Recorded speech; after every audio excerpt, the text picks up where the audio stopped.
I haven't read What's the Matter with Kansas by Thomas Frank.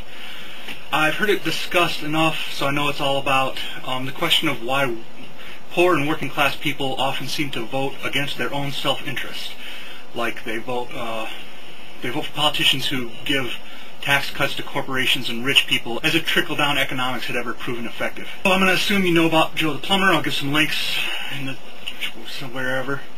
The problem with Kansas, what's the matter with Kansas and Ohio and everywhere that people consistently vote against their own self-interest, is that they're voting for a fantasy of what could someday be in their self-interest, not what is currently and realistically in their self-interest. Lots of friends and neighbors and co-workers that you and everybody else and me probably know, they're so bewitched with dreams of winning the lottery that they lose all sense of probability. They baselessly worry about keeping taxes low on rich people in anticipation of soon becoming one. Now, I'm using lotto as an exaggerated substitute for the unlikely American dream of moving up to McCain's $5 million middle class. I know it was a joke. I guess you had to be there.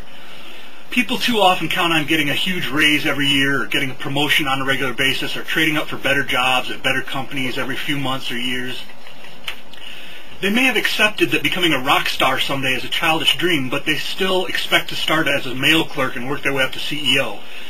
Their expectations of upward mobility are not tempered even when they know people who've worked in the mailroom in the same position for decades, when no one around them is experiencing that kind of legendary Horatio Alger levitation. Joe the Plumber does not own a small business. He was not really asking Obama about his self-interest. Here's what Joe the Plumber said when he introduced himself to Obama. This was a couple days before the third debate. Quote, "I'm getting ready to buy a company that makes about $250,000, $270,000 to $280,000 a year." Right, okay.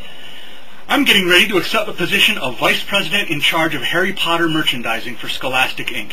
I'm getting ready to marry Scarlett Johansson, Jenna Fisher, Tyra Banks, Hayden Panettiere, and the chick who plays Sarah on Chuck. Talking some of them into divorcing their current husbands is an integral part of my plan, but you can treat it like a done deal because, like I told you, I'm getting ready to do it, right? I'm getting ready to offer Martha Stewart a position as our housekeeper. She'll make her own dresses in the style of the other fundamentalist Mormons in our Texas compound, which will be built based on designs by Todd Palin. I'm getting ready to retain Anthony Bourdain and Paula Deen as live-in cooks/entertainers. They'll have a knife fight every morning to determine which of them gets the privilege of cooking for me and my harem that day. I'm getting ready for my long-lost uncle to bequeath his castle and swampy estate to me, and I'll own it free and clear as long as I stay there 1 week with Scooby-Doo and we don't get scared away by the rat monster of Gruesome Gulch, who's really the groundskeeper in yet another rubber mask. Are you still with me, Senator Obama?" See, I'm in character as Joe the Plumber. "Are you still with me? In case all that happens and I can afford to buy the company, and if I'm then too stupid with business accounting to write off a bunch of expenses and make it look like I'm making under $250,000 a year, then oh my God, I'll have to pay the higher taxes, won't I? I'll have to buy gold-plated handkerchiefs to wipe away my richly salted tears at the thought of losing some of my phantom money, which I do not have right now, which would probably still be more money after your tax increase than I'm making right now. That would be a fantastic tragedy, wouldn't it, Senator Obama?" Okay, yeah. Obama's plan will require an incredible bureaucracy of registration for your unicorn halters, too. If you're able to buy $250,000 worth of leatherwork and tack used in riding griffins, pegasuses, mermaids, manticores, chimeras, klingons, demons, tauntauns, or other mythical creatures, your taxes will go up on all that, too. Joe the Plumber only works as a randomly sampled entrepreneurial working stiff if you see him as a stereotype without looking at real situations, like the one he is in. I wouldn't fault the guy for owing a $1,200 in back taxes and another $1,200 to a hospital. Can't blame a guy when his annual income is in the range of about $40,000 as of his taxes for 2006. To be in debt, especially medical bills, makes him more sympathetic and more average. But to talk about buying a huge business while carrying those debts, that doesn't sound like someone who's going to run a business very well, even if you realistically could afford it. It certainly doesn't sound like someone in a position to righteously pounce on Obama's tax proposal. And please do the math before you cry the river, okay? Let's say it's not a complete fantasy. Let's say a guy who earned $40,000 in 2006 is in a realistic position to buy a business that makes $250,000 to $280,000 per year. Is that number supposed to represent the profit after all the expenses and other salaries are paid, or just the total income for the business? Because if he has any expenses or other salaries to pay out of $250,000 total income for the business, he's not going to get a salary of $250,000 for himself and get taxed at a higher rate.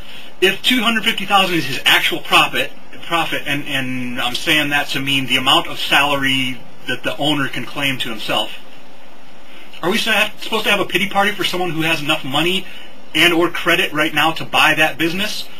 This is my amateur understanding of business values, but that number is not the same as the price of buying the business. I've read some pundits talking about this as a $250,000 business, but I don't think that's accurate. You don't sell a business for $250,000 when it brings in that much profit year after year. There's probably some rule of thumb for this. I sure as hell doubt that you're going to trade.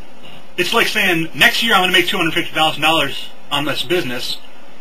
I'll just sell it to you for that. And you would keep making $250,000 next year, the year after that, the year after that. It makes no sense. What price would be appropriate for a company that brings in that much profit? Wouldn't it be misleading to call a person working class or middle class if he had enough money to place a down payment on that and somehow finance the rest, even if he had been a plumber or plumber's assistant for 15 years? Here's how the original conversation should have gone between Joe and Barack. Hi, my name is Joe Wurzelbacher. I am in no position to make anywhere near enough money for my taxes to be raised under your plan, but it amuses me to fantasize about it. Your new plan is gonna tax my daydreams more, isn't it? Look, you have nothing to worry about, Joe. We could talk about all the hypotheticals that would apply if you earned that much money, about how my tax plan and foreign policy and healthcare plan would affect the dreams of your train going in and out of the tunnel. But you are in no position to make enough money for your taxes to be raised under my plan. Sorry to burst your bubble, but you won't look like Britney if you dance in her bikinis or yellow pythons either. Accept reality and vote for what's best here in your real world. I'm sorry to have wasted your time. I have moisturizer on my face. Okay, yeah. Yeah, thank you. How do we show Joe the Plumber and working class people who vote Republican that they've been screwing themselves and the country voting for lotto fantasy scenarios? Why do non-rich people keep crying rivers for the insignificant extra burdens on rich people, actually the transfer of their own wealth to subsidize rich people, as if they're ever likely to become rich people, as if 8 years of Reagan and 4 of Bush and 8 more Bush hadn't demonstrated that trickle-down economics is a myth. The problem with Kansas, I'm not saying Kansas people are bad, I'm saying this book by Thomas Frank. Problem with Kansas is they believe your economic plan to distribute tax dollars among leprechauns, whose magic pockets will cause any cash placed therein to multiply and appear in the pockets of all who live near the leprechauns. Working people don't realize how likely it is that they'll remain in the ballpark of their current income level, that they're now less likely than some Europeans to experience upward mobility to middle class, whatever that is, or richer. For rich people and the politicians they own, the gullibility of working class Americans is magically delicious.